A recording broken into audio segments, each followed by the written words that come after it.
এই হলো অবস্থা পানি। আল্লাহ সবাইকে হেফাজত করুক। পানি কিভাবে যাইতেছে দেখেন। আসলে অনেকে বন্যা আপডেট জানতে চাইছিলেন, কিন্তু দেওয়া সম্ভব হইতেছে না, বৃষ্টি ন্যাযজনিত সমস্যা।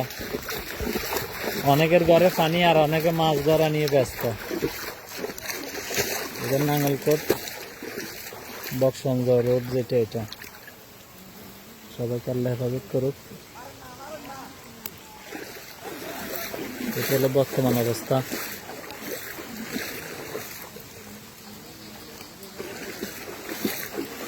পানি আর পানি, পানির আর শেষ নাই।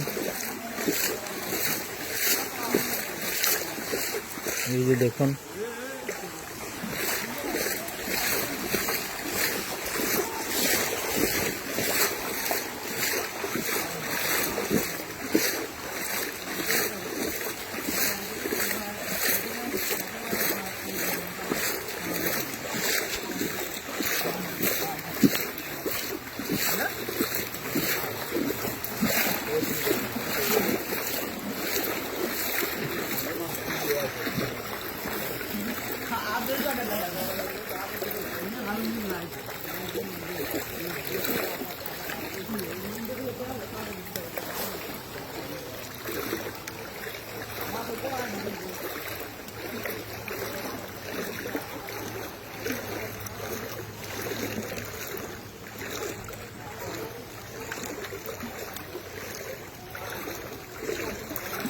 সব পানির নিচে।